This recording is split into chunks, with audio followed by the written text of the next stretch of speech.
Good day, everyone. Today, we're welcome back to our YouTube channel or our Facebook channel or wherever means you are watching us. You're welcome back. We are still discussing the series of medical important investigations for pregnant women. Today, we'll be discussing syphilis as a very important medical investigation for a pregnant woman. Syphilis is a very broad topic, so we want to try as much as possible to just limit ourselves to discussing areas where it affects pregnancy. Another time, maybe we'll create another time where we'll discuss holistically about syphilis on its own, how it affects everybody, including male, female, pregnant women, and non-pregnant people. So we're going to discuss that on different days, but we want to just discuss the relationship between syphilis and pregnancy today. So what is syphilis? In a very simple way to put it, syphilis is a sexually transmitted infection or a sexually transmitted disease that one can contract when exposed to somebody who is already infected, whether physical or sexual exposure to such a person. One can come down with syphilis. It's caused by an organism or a bacteria known as a Trypanosoma pallidum. So that's the causative organism behind syphilis.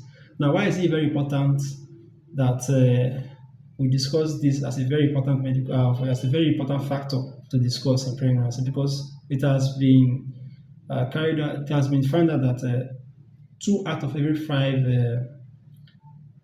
children infected with syphilis virtually dies. So it means that 40% of infected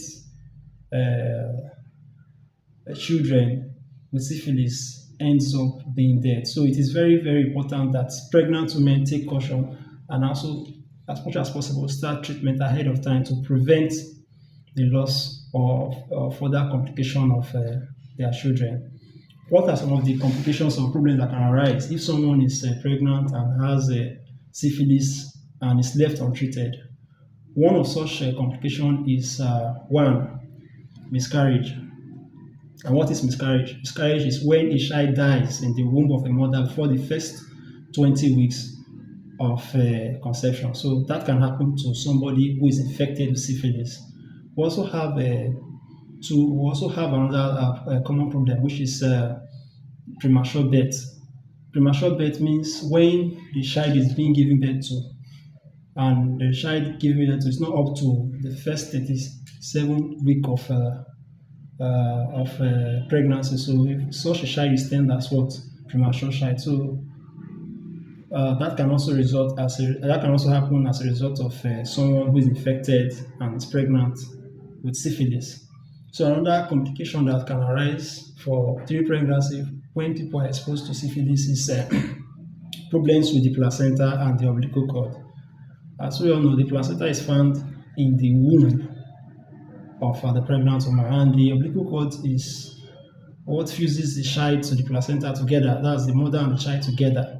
So food and other important nutrients such as oxygen is being transported through this medium to the child to sustain the child and also to protect the health and also the well-being of the child. So if a pregnant woman is infected with syphilis, the placenta will become enlarged than the normal size, and also the umbilical cord is found to be swollen than the normal size or the normal shape or the normal form it usually used to be. And this can affect the flow, it can restrict the flow of food or other important nutrients that is needed for the well-being of the child in the mother's womb. We also have other complications such as stillbirth. Stillbirth, what is stillbirth on its own? Stillbirth is the opposite of miscarriage. Is the death of a child after the first 20 weeks of conception. So meaning, unlike a miscarriage, is the death of a child between the first 20 weeks of conception. Stillbirth is the other way around. After the first 20 weeks of conception, the death of the child is termed as what? Stillbirth. So someone who is infected with syphilis can also lose their child to stillbirth.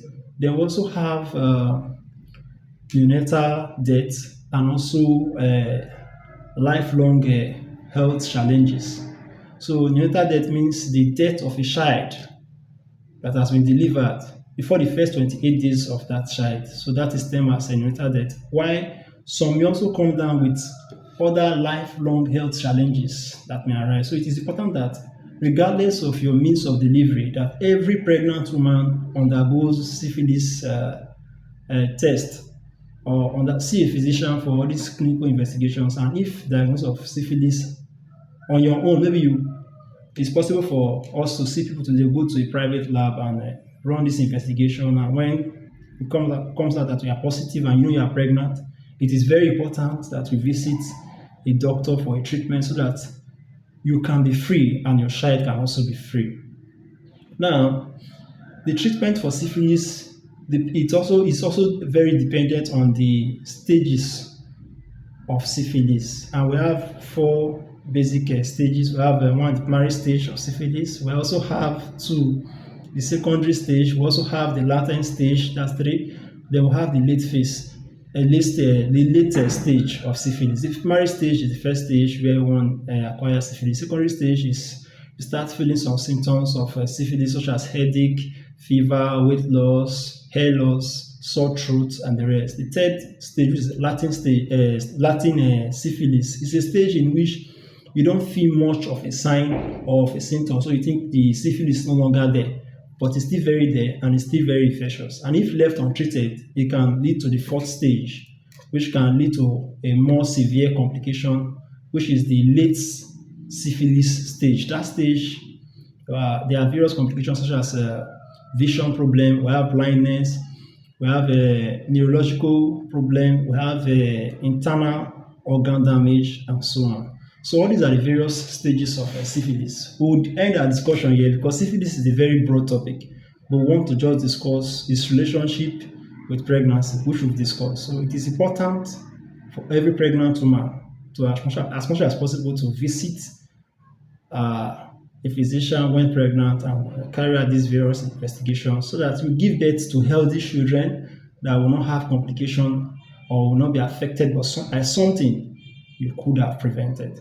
So let's stay tuned to our channel as we discuss more further on other important medical investigations for pregnant women. Thank you.